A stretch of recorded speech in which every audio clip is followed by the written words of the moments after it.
So the new script for your short cartoon just dropped in. Great! How does it look?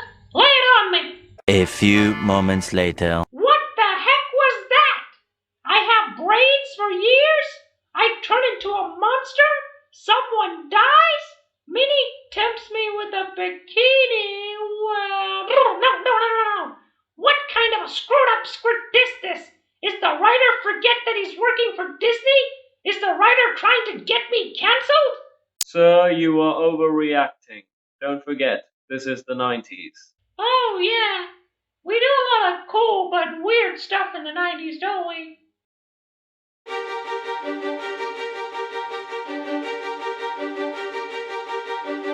Mickey Mouse Runaway Brain. Man, the 90s was so wild. I mean, most people think this cartoon was banned, but not according to my research. So you see, it wasn't really popularized all that well or distributed all that well in Mickey Mouse DVD collections. Now, it's infamous for being a banned Disney cartoon, but it wasn't really. I mean, it had a theatrical release along with the Goofy movie. A Goofy movie, playing along with a special added attraction. For the first time in years, Disney's biggest star I'm back in business. is back in theaters. Mickey Mouse in Runaway Brain. And it was included in Walt Disney's Treasures Mickey Mouse in Living Color Volume 2 DVD. However, you can make a very strong case for why people thought this cartoon was banned. And we're going to go through all of that in my video, and this is again not going to be a typical review. I'm just going to be talking about stuff, you know. I would give you my recommendation and sort of a review, but you already know what I do in these kind of videos. No, we don't. You know what's going to happen. Should we be worried? So first off, let's summarize what happens in Mickey's Runaway Brain. The short starts with Mickey gaming very intensely. This is great evidence that Mickey is the original toxic gamer. Take that and that! Run! Catch one of these! That bad habit came from Disney as well. Like other bad habits. You know, the one about having hopes and dreams in life. Yeah, those are bad habits because they don't happen in real life. Kids, give up. You gotta just take a deep breath and give up. Don't, the system is rigged against you. Your hard work and talent will not pay off. That's it. Good night, everybody. But if you are rich, that can happen. If you're rich enough to afford a ticket to Disneyland, yeah, it can happen. It can happen for you. Are you on the list? No. But I believe my friends are. Perhaps you know them. Franklin, Grant, and Jackson.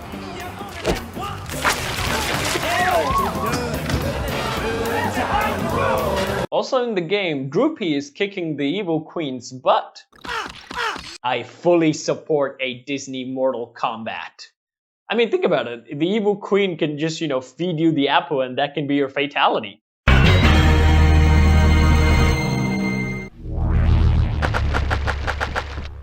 Fatality. While Mickey was gaming, his girlfriend Minnie drops in, and like every good gamer with an imaginary girlfriend, he ignores her. But not only that, he also forgot their anniversary. Oh yeah, anniversary. Of what? Our very first date. So Mickey pulls a rom-com cliche, picks up a paper to tell Minnie about his mini golf anniversary surprise. And the rom-com cliche continues because Minnie mistakenly thinks Mickey's talking about an expensive trip to Hawaii. Is waterfalls for 18 Days glorious... in Hawaii. Oh, Mickey. See, Mickey, you're not very good at communicating. But who can blame you? You have brains for ears. Yeah, that gem of an image is from this movie. Think about that for an insult. Can't you listen? Do you have brains for ears? That could be a complimentary insult. Call it compliment, part compliment, part insult. Then Mickey checks out the cost for the trip. I always found it odd that the mascot of a mega billion-dollar entertainment company is always depicted as either poor or working class.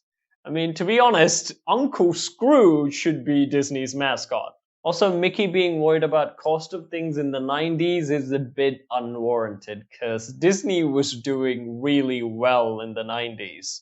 So come on, Mickey, cough it up. Don't be a Scrooge. So then Mickey takes a suspicious job offer so he can earn the money to pay for the trip. Ooh, listen to this. Earn $999.99 for a mindless day's work. Oh boy, I'm back in business. That is the most Gen Z thing that Mickey has ever done. Because I know for a fact that I and others would definitely take this job offer, even if we knew it was a trap to lure someone so the mad scientist Frankenolly could steal your brain. We would still take it. These are desperate times. So the job was indeed a trap set by Dr. Frankenolly so he can invite people in and steal their brains so he can attach it to his monster, who is Pete. Although he is called Jimmy in this one. No, he's not Jimmy, he's called Julius. I don't know why I said Jimmy. I don't know, okay? These things kinda happen. Slip of the tongue.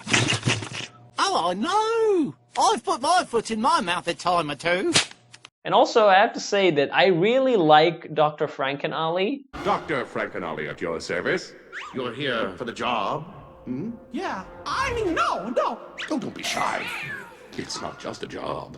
It's an adventure. I hate adventure. Perfect. You're hired. Enjoy him while you can. That's all I'm gonna say for now. This looks suspicious. I know that Jimmy is not Pete because he is called Jimmy, but I think Dr. Frankenolly, Pete would be a great brain for Jimmy. If not Pete, then Donald Duck. He has an obvious dark side.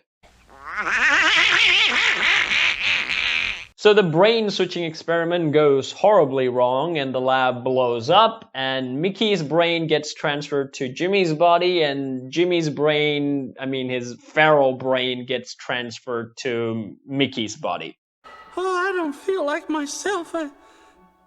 Oh my gosh, I'm not myself. That crazy gizmo really worked. Mickey tries his best to convince the monster to give back his body. But in doing so, he makes the monster become real interested in Minnie. There's me, next to my girlfriend, Minnie. Oh, Minnie.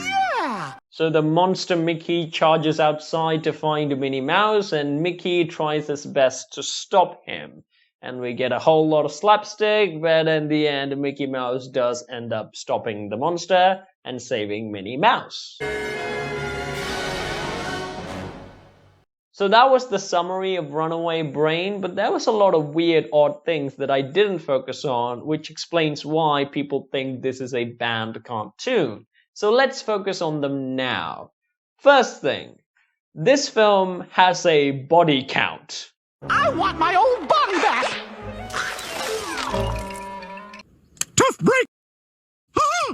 So when the lab blows up, Dr. Frankenolly gets vaporized. You may say stuff like that happens to cartoon characters all the time. Yes, it does. But they usually recover immediately or a few minutes later. Good heavens! He evaporated! Even in Mickey Mouse House of Villains, there was a bunch of goofy fairies that gets eaten. But the thing is that they were all Goofy clone fairies, and Goofy was still kicking even at the end of that cartoon, and he also appears in other cartoons. But that's not the case here, because Dr. Frankenolly only appears in Mickey Mouse Runaway Brain. That means he is in fact dead in this scene because he's never seen again. See that? He's dead, dead. Another dead one, deady, deadified. Two more dead, dead from the neck up, dead from the neck down. But that's life. He does not appear in any other Mickey Mouse short. He does not even have cameos in other cartoons, which does mean that he is in fact died in this short. And if you can, find a cameo of him or even in the background, do let me know in the comments, but I couldn't, okay? In his wiki page, he's only listed in Runaway Brain. So, he is... Also, another odd, weird thing for a kid's cartoon is that Minnie tempting Mickey with a bikini. not till we're on the boat. This level of horniness might surprise current viewers, but it does not me because I know this was the 90s. I'm sorry you didn't win the Humanitarian Animation Award. Hello, nurse. But there is one thing that does strike me as odd, and that is, what is there to see, Minnie? I mean, Minnie Mouse usually walks around without a top. The only thing she wears is a skirt, so... Oh, I see, so Mickey's a leg man. Then I bet you weren't expecting this. I prefer the top area personally. Bunny boobies. Bunny boobies! Also, this is one of the best adult things in this whole short. What would Mickey think? You know darn well what he thinks of that, Minnie. That is the look of a mouse who would fork you right in the store. So the monster lusting over Minnie, which may seem very weird for a kid's cartoon, but don't forget guys, this was the 90s. Disney villains were very horny in this time period. What are you doing? I was just imagining a rope around that beautiful neck. I know what you were imagining. I wish for Princess Jasmine to fall desperately in love with me. 90s Disney only drew the line when Scar hit on Nala. Nala. My, how you've grown. That was the only thing where they thought, maybe this is not appropriate. And I'm very glad that they did.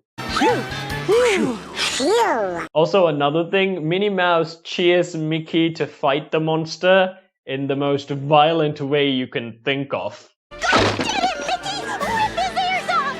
Rip his ears off? It's still Mickey's body, so calm down, Madam Minnie Mouse. Calm down, woman! So I could see why people think this cartoon is or was banned, considering Disney's current clean reputation.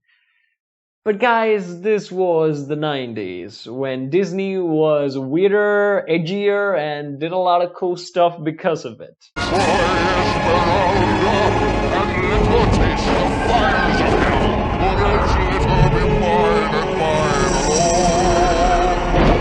I miss Disney having an edge because I think they need that. Because, you know, the horny villains I showed from the past are the most entertaining, interesting, well-remembered characters of all time. Because they overall give the spice and edgier that is needed to make the film more flavorable. Even Disney's art style changes when the Disney villains do their thing, giving us very unique, cool imagery. He shall smite the wicked and plunge them into the fiery pit. And this happens in Runaway Brain as well, because look at these shots.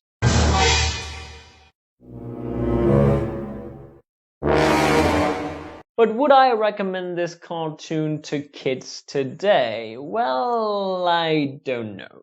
Maybe it's a generational thing.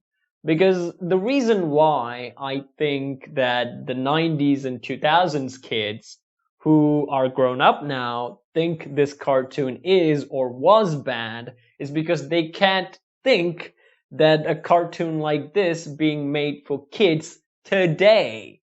Forgetting the fact that in the 90s and early 2000s, this was the norm.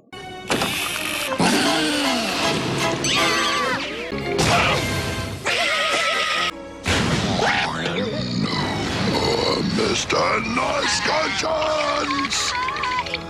So it would be a very strange and weird cartoon for this generation of cartoons. But what do you guys think? Like, if you have a kid, would you show this cartoon to your kid? Tell me in the comments, because like, for me, I would say if I was a kid in this generation, this would be a very cool watch rather than this. I never thought I'd admit this, Cyborg, but the Teen Titans are way better at silly cartoons! But this is from a guy who grew up watching cartoons in the early 2000s, and I also watched older cartoons from the 90s and the 80s. So again, I have my bias, and I am glad that I had a very strange, weird, edgier cartoon childhood. Boys. Can a girl get any privacy?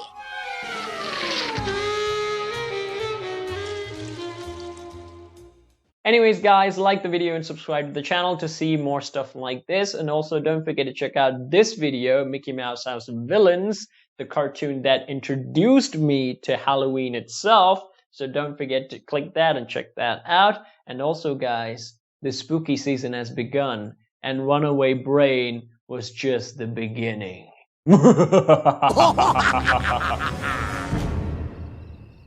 I guess no one's ever heard of maniacal laughter.